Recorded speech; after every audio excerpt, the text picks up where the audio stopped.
Hello, everyone, and thank you for joining our panel at the Green Future Conference. Today we are discussing life in a modern smart city in year 2050, right? And I have some pretty relevant guests here with me, so I will try to talk less and ask more, let them talk a bit. So my name is Mateo Perak.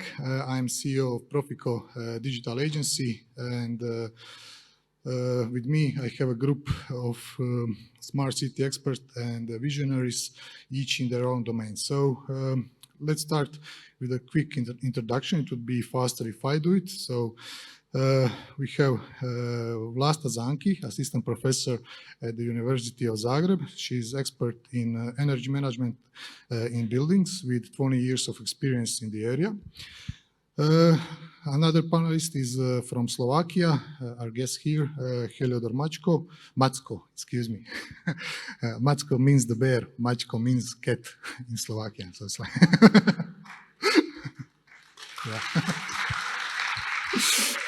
We got it right, okay. Thank you, sorry, Heliodor, but Heliodor is an entrepreneur with a passion in smart city technology and e-mobility. His company SEAK makes smart lighting with EV charging stations. So, Karlo Gustin from Ericsson, Nikola Tesla, head of strategic initiatives, right? He works in IT industry in past 13 years with a background in business and strategy, and his company is one of the important stakeholders in green transition, digital and green transition in this, especially here in this region, right? We all know about Ericsson. Goran Batinić, the last and the not least, yeah. Goran Batinić, CEO at Split Development Agency, Rust. In his role, he is coordinator of strategic documents like City Development Strategy, Green City Action Plan, and Sustainable Urban Mobility Plan. Yeah, so I guess he knows a little bit about this topic today. So, okay, so smart city is a pretty wide area consisting of smart traffic, smart mobility, open data, smart energy, surveillance, ecology, smart services, safety, etc. So I see it as a pretty urban, complex ecosystem. There is a popular estimation that 6.5 billion people will live in the urban environment by year 2050. So I have a question for all. Can you briefly give us, like, very short perspective of on what you see as a key challenge to developing such a complex urban ecosystem, and where are we today? So, yeah, we can start from you. Can you hear me? Hello, everyone. So, I would say there are two main building blocks to start with. From the technical point of view, it's definitely building a foundation that can grow and evolve as the need for new digital services within smart city will emerge in the future. This is the technical part. But on the other side, we also need a consensus on where we want to take those services and how we want them to impact the life in the smart city in the future, because all of the use cases potential that you mentioned areas, they all go towards one same way, which is sustainability, or reaching certain levels of sustainability, whether in increasing quality of life or in decreasing consumption of natural resources. So those two things together will definitely impact the regulator and then open the doors to the future. Okay, thank you.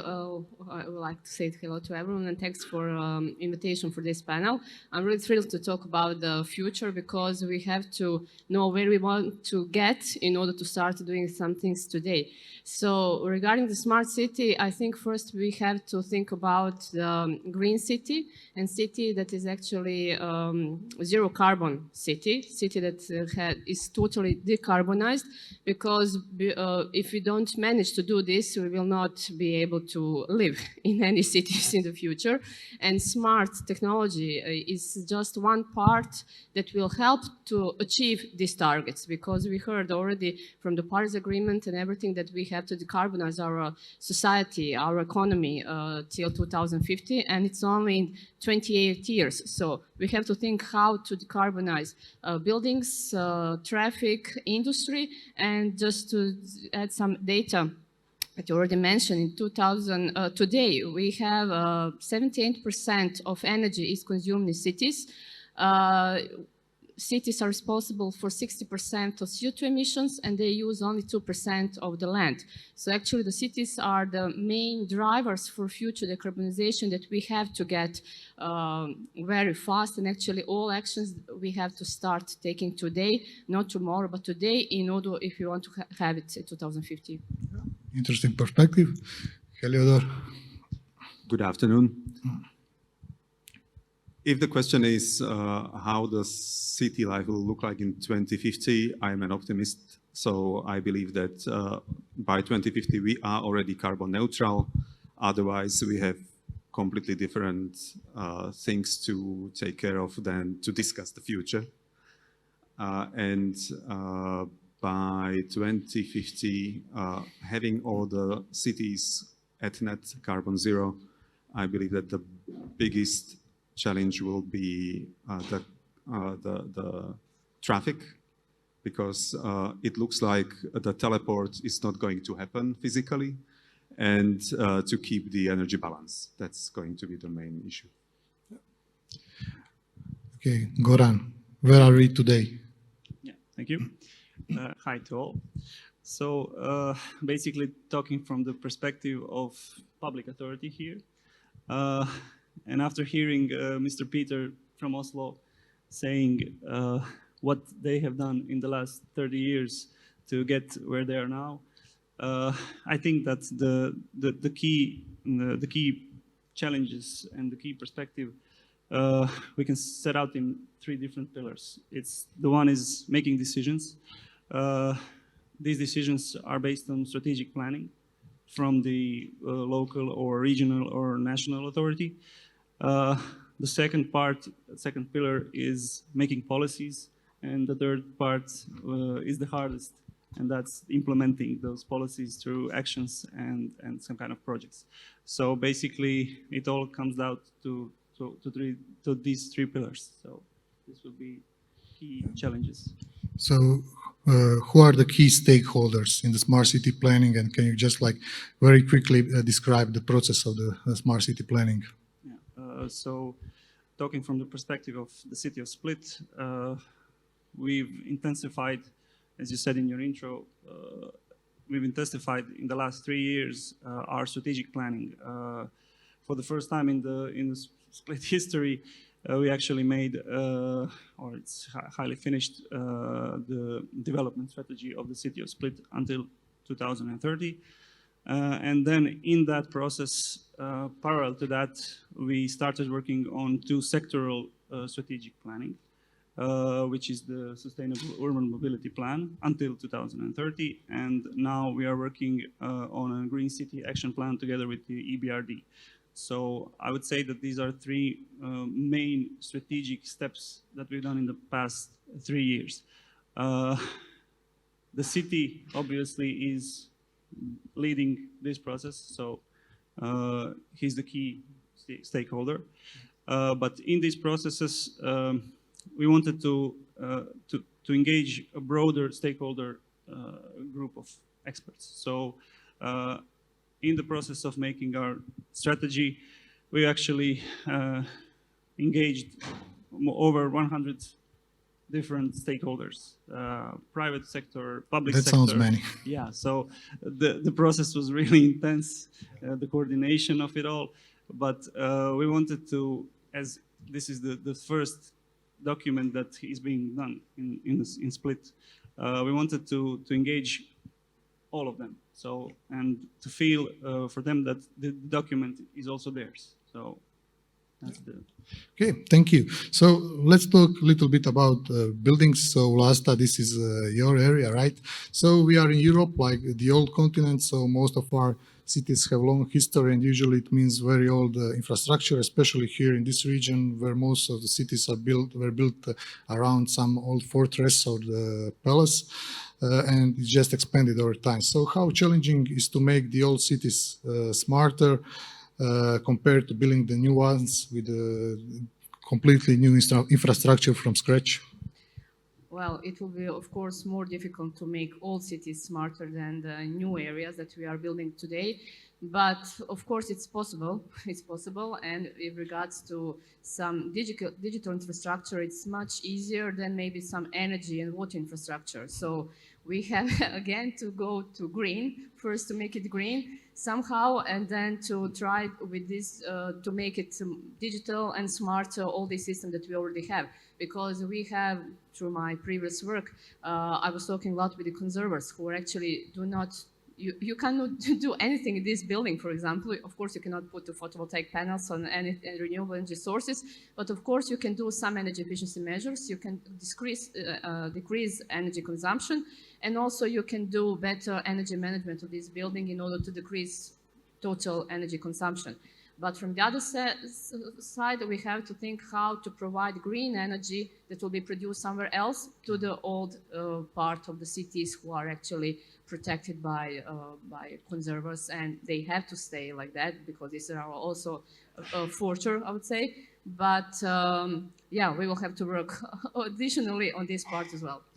Okay, let's stick with you for a while. So, can you actually tell us a bit more what actually is a smart building? So, and what kind of buildings do we have to get today, and what kind of buildings should we have in like year 2050? So, how do you see how the roles of the buildings are changing through the time? Well, buildings are changing. New buildings are changing with new building regulations and buildings that we are building today. There are NZ building, near zero energy buildings, which is good, and we have to also move this toward almost zero carbon buildings in the future, I would say. But the main challenges that we have today are how to reconstruct existing buildings and how the existing buildings can be more energy efficient, how they can spend less energy. But also, it's also one of the actions on the European level, how to make these buildings smarter, existing buildings, because they are not ready for smart technologies. And even the European Union is thinking about some smart readiness indicators. So to see how existing building, what we have to do with existing buildings in order for them to be smarter. We can say that we don't have some certification of the smart building, but we have certification for green buildings, and this is something that Green Building Council in Croatia is already doing. So we are promoting green certificate of the building that actually think about holistic view of the building, so life cycle assessment of the building, all carbon emissions during the production of materials, during the energy consumption within the building, during the lifetime, and also later on, and also think about all smart technologies that we can also implement within the building in order to manage better this building and in order to make less carbon emissions. So in the building sense, smart technology should be in the role of decarbonization. So this is, in my opinion, because other part is safety. Of course, everyone wants to be safe. But this is, in my opinion, the main role of smart technologies in cities and buildings, how to make it more decarbonized in this sense. So this is one of the measures for decarbonization, I would say. Because before we were talking about the time is the money, I would say the time is the energy, because with different services that we can offer today with the smart technologies, we use less transport, we emit less CO2, so this is something that has to be, the digital transition should be in a role of decarbonization total. Talking about the technology of making old buildings smarter, so is the technology in place like pretty mature today, or is there a place for advancement in technology? There are technologies today, and there are buildings that have different automatization technologies, but then we have a problem with the people who are not operating this building in order to use all benefits of these technologies that we already installed within the buildings. I saw with my eyes in many buildings today that we are building. So one of the, I would say, things that we have to have in the future, there's smart people who are aware why we have to do this. And when we have these technologies, how to use these technologies. And this education part is very, very extremely important in order to get to some point, because today we are talking about climate change. We're talking about climate change for 15 years. And even there are people today who are not thinking there are climate change. And even if they are aware about that, they think they cannot do anything. So this is the point that actually all of us are responsible. We are all sitting in some buildings. We have our apartments, and we can change everything within our buildings with some using the smarter technologies, but also changing our behavior and using existing technologies that is there already. And of course, some things will develop in this area as well, but at the moment it's not so feasible, I would say. But regarding the rise of energy, that is 3, 4 times, 5 times more than it was 1 year ago, I think this will be, unfortunately, this will be the total push for new green and smart technologies in the buildings in the future. Yeah, well, thank you, Vlasta. So, Karlo, what would be the first step, the first building block, the foundation of the long-term smart city planning? So, let's say here in Split, it all started suddenly with the smart parking project. So, it was something that was like publicly visible, and it just kept things rolling, moving forward. But if you want to be like more strategic and think of the smart city planning as a long-term effort. So, what is the first thing, the first building block, the foundation?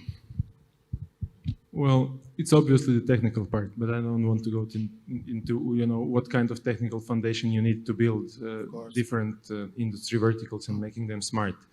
Let's leave this at the side. But I would like to briefly comment on a previous idea that the energy price and energy consumption, will be one of the drivers. But what I would like to see is actually that, and this is what I see as a first step in smart city, is education. Because when we educate people that towards certain goals, towards certain ways of behavior, then they will really look forward to new tools, to new services that will enable them to live in this way, regardless of the price. Of course, the price will be there as a driver, as a motivator, but we need different kind of motivation to make it long-term sustainable. For example, 10 years ago, when you went abroad to Western Europe, you would see all different bins for different kind of waste, and people were sorting it and throwing it out. Here in Croatia, this was maybe not 10, maybe more than 10 years ago, but it was something new for us, Today, my 3-year-old son, when he has some kind of waste, he'll ask me, where do I put this? Which bin should I put this in? And this is the direction I think we need to go with all the services, And regarding the smart parking, I think this is quite straightforward. This is a challenge, a problem that we have when we live in the cities. And if someone offers you a solution for that problem that will actually increase the quality of life, then the adoption is no-brainer. For some other areas, maybe it's not that straightforward. For example, in buildings, people are, if you remember way back when we had like the heating coming from the central station within the city, people, having the heating in their apartments, and then when it would be too hot, they would open the windows. This is just a way of living and how we think about the energy, and not related to the financial part. If we solve this part, which is, I think, a bit more a bigger challenge, then I think you have the foundation to grow the smart city in the future, because technology is there, the know-how is there, and I believe that people in general are smart enough, to recognize the right direction, and the majority of the people. Thank you. So, while speaking of parking, so Heliodor, the bear guy. How do you see development of the smart parking vertical in the smart cities of the future? So, do we need more parking spaces, or we will be needing less and less parking spaces? Is it like sharing economy connected with the EVs in some way, and smarter public transportation? Should it like move in the direction of needing more or less parking spaces? Well, the cars in the future will all be electric. I have noticed that European Commission has ruled that within EU as of 2030, all the new cars will need to be with zero emissions, which is great. However, when it comes to the parking places, I am an EV enthusiast, but the city center should be for pedestrians, and there should be less parking spaces in the city center. And we should think more about having a very good opportunities for commuting to the city center and for a clean traffic and charging infrastructure in the residential areas and industrial areas. Well, Karlo, you mentioned education in some way. So is the adoption rate of the smart city technology somehow connected with the number of smart educated citizens? Yeah, I'm sure it is. But I think this is achievable, even though if we assume that, we are at the start and that we don't have this level of education and know-how how to live in a smarter way, we've seen quite straightforward examples in the project that we had in the past that actually proved this. For example, we had a small pilot project within a remote healthcare area. Okay. So it's some sort of smart city where we had patients that were older than 65 years, and those were all multimorbid patients, meaning they were suffering at least two of the three groups of diseases, cardiovascular, pulmonary, or diabetes. So my point is, it was old people having to use new technology to measure their vital signs, blood pressure, pulse oximetry, and so on, glucose level. And they were using Bluetooth-enabled devices to send this data to their visiting nurses and using mobile technology to chat with the doctors and to educate themselves. The results were actually great. We were afraid that, how can people that are, most of them were actually older than 70 years of age. And the motivation has done what it needs to do. People started feeling that actually their quality of life is increasing, that the service is for their benefit, and the extra work that they need to do actually, because in the end, when you need to start using some kind of technology, send some data, and so on. It turned out for the best. All of those people used the devices, used the services, gave feedback to the medical staff that consulted them from remotely, and. So yes, I think it is related. But there's one thing that we need to remember is that all of those patients within the pilot project received a mobile phone, and they could keep it in the end. So this was some kind of incentive. Yeah. So incentives can be positive or negative. With the education, I think this is the way to accelerate the adoption of smart city services. That's cool. Okay, so Heliodor, we are witnessing an unstoppable growing trend, as you said, in EVs adoption, and we all know how cars reshaped the history, the cities in the history, especially the pre-car cities, right? So we can expect the same thing to happen to the modern cities, and EV charging is definitely one of the important aspects of the smart city infrastructure, especially the growing number of the EVs, right? So your company is on the mission to build EV charging network connected to the lighting power network, right? So can you describe the benefits of this approach against the other approaches? Of course. The idea is that when it comes to EV charging, you can have fast EV chargers and slow EV chargers, are called destination chargers. The fast chargers need to be outside of the city. They need to be on the highway because they are for the through traffic, and we do not want to get or to lure the through traffic into the city. Let it pass the city. Inside of the city, we need to have the destination chargers, and the technology that we are manufacturing smart lighting. We are controlling the lighting intensity, and basically this saves like 40% of energy needed for lighting. And we are converting the light poles also to EV chargers. The whole idea is that the street lamps are where people live, and the cabling, which is already there installed for all these lamps, has been designed for the old power-hungry lamps. So it has actually much more capacity than we need for modern lighting. And we are using this capacity for electric cars. During the daytime, the lights are off, so all the capacity we give to the cars. And during the nighttime, part of it goes to the lighting. If we dim the light, the more energy we can give to the cars. So this is basically what the technology is doing. So what is the current growth rate for the EV adoption? And is it moving faster or slower than expected? And what is the key to make EV adoption faster? I think the adoption goes quite good. I have read that in the first quarter of 2022, within European Union, excluding Norway, 21% of newly sold cars were electric already. So every fifth new car this year is electric, which is good. We are on the right path.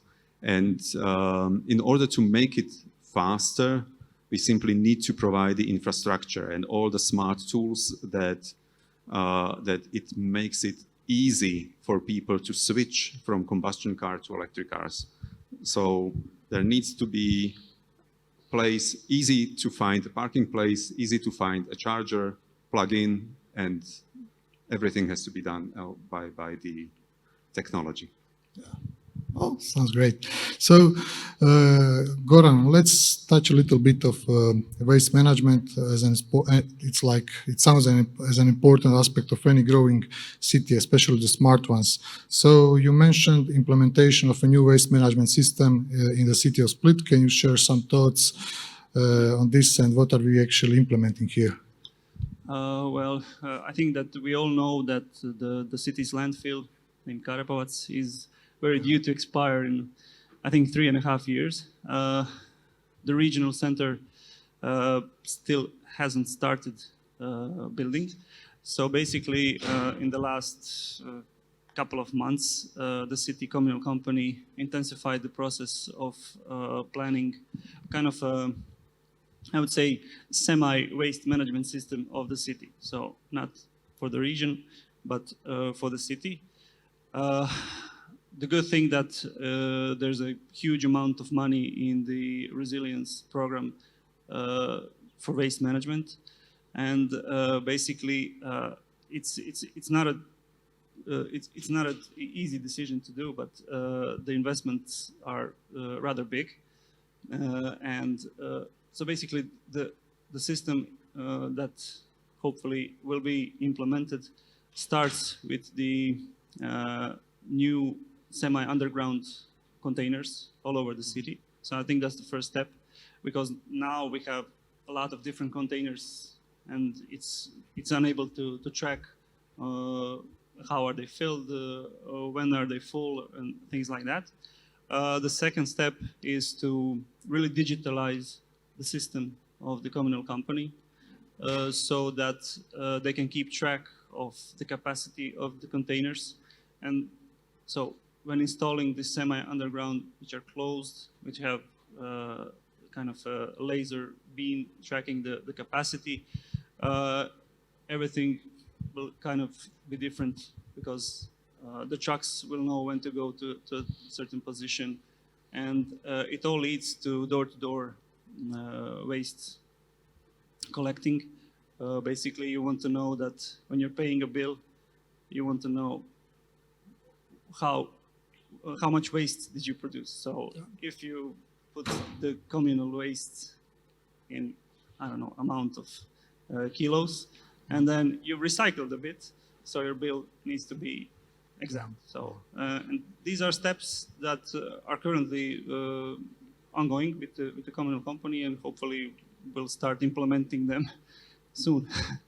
Well, even garbage is getting automated. So, Yeah. okay. So, Karlo, question for you. So, in smart city industry, data is always mentioned as important part of the decision making. Can you give a few good examples of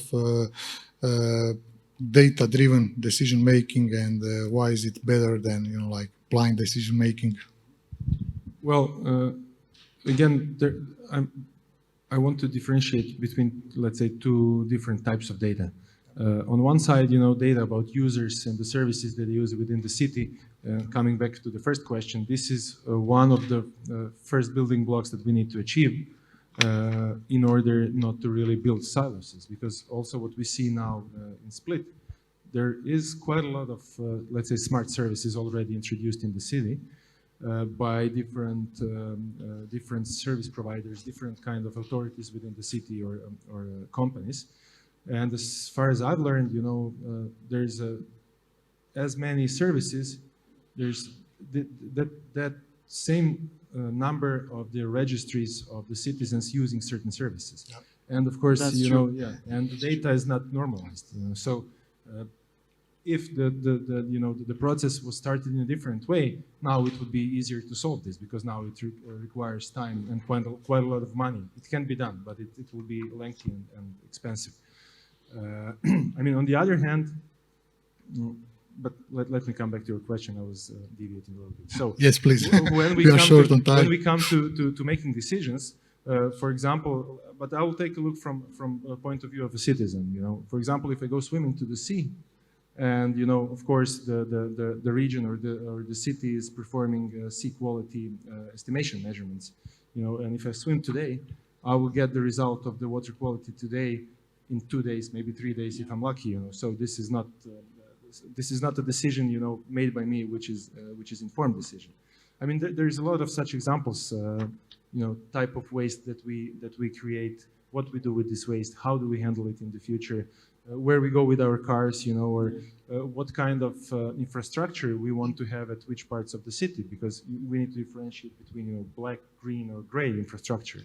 And if there's a big road, should I have a tree line to prevent noise and heat islands or not? Or, for example, if there are some environmental services in the city, then I don't care about the max temperature. I'd rather get some kind of a guide through the city leading me in a way to avoid heat islands, for example, and this kind of. So I look at from this point of view, but if you look at all those services from the other point of view, then for the government, it's easier to plan where to put certain infrastructure and how to maintain it in the future.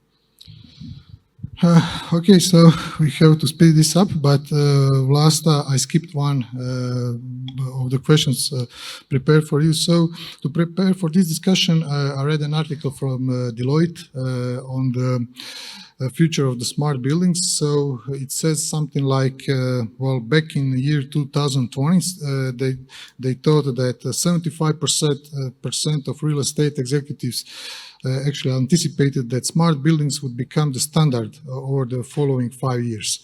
However, it does not seem to be happening, right? Not every new building is a smart one. So Deloitte marks high complexity of such projects as one of the main barriers, alongside the lack of standardization and still pretty low returns on investment. That was actually a surprise for me. They claim that there are still no great business cases around smart buildings. So do you find that to be true, and what is your personal subjective point of view on this? Well, I think it is true, because anything that you install in the building, it has to have some kind of payback period, because the purpose of the technical system in the building is to provide you heat and cool energy, so, and maybe fresh air, depends of the level of the building. So if you are too warm during the winter time, if the temperature is satisfied during the summertime as well for a cooling system, then the point is that no one wants to invest in some optimization of this energy, because many investors actually build the buildings and they sell them. they are not care what the energy consumption will be for the future tenants or some people who will buy this apartment or the building or whatever. So this is one of the major issues. So they fulfill everything that is all regulations that are at the moment, but they don't think about the future because there are no strict requirements from the future buyers, I would say. And as they also said, there are no really regulation what is a smart building. So we put different technologies to control the system, but there is no something that you certify this is a smart building. So this is one thing. But I think that things will change in the future because of this rise of the energy price. It will really change a lot of things. People will start thinking about reconstruction of their existing buildings. And also one thing that is important to understand that buildings will have another role in the future. Actually, they already have some, because till today, or recent years, buildings were only consumers. We were just putting energy in the building. People are using this energy. We have some waste out and some emissions out. In the future, this building will produce energy. So we have photovoltaic on the roofs. Unfortunately, Croatia is the one country with the lowest percentage of photovoltaics on the roofs in Europe, which is no comment, I would say. But this will change because also the European strategy, this Repower Europe, is saying that all new buildings will have also this photovoltaics. And also, I think that people will start to understand what does it mean, and they will start installing it. For example, if you go through Split, you will not see a photovoltaic panel on the roof, which is why. I'm asking why. And anyone who is actually participating in this conference will think about what they can do by themselves to prevent climate change and also to assure us for some green future. So future buildings will be producers. So there are prosumers, there are consumers and producer of energy. So this is a different roles. They have to be connected to the grid. So this grid has to be smart. We have to have smart meters. So without this smart energy system, we will not be able to use all this green energy that we have to produce on the spot. And also future buildings should be also healthy buildings, with the quality, indoor air quality and thermal comfort. So these are some things. And also the buildings will participate in the decarbonization of transport, because we will have chargers within the buildings. So buildings are getting some new roles. So in some of your family houses, you will have photovoltaic, you will be producer, you can also storage this energy, you will also charge your cars. So it's different. So actually the whole roles is different, and to implement all these things, it will be impossible without some digital technologies. So this is the where digital technologies comes to the spot, really. Thank you, Vlasta, very much. Now we know everything about buildings of future. So let's spend these last few minutes of the panel discussing the future. So Heliodor, maybe Heliodor, question for you.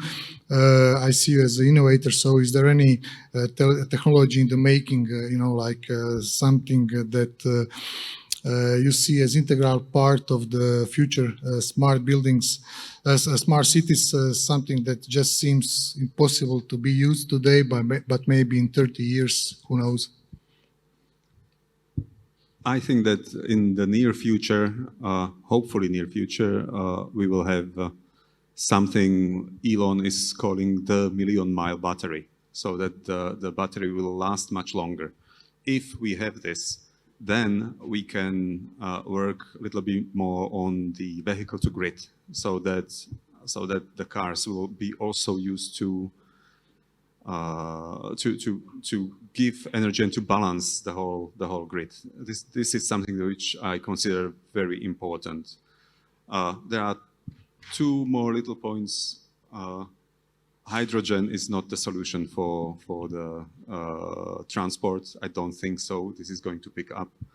And maybe with photovoltaics, I would love if we are able to invent a transparent photovoltaic panels so that the rooftops of Dalmatia can stay red.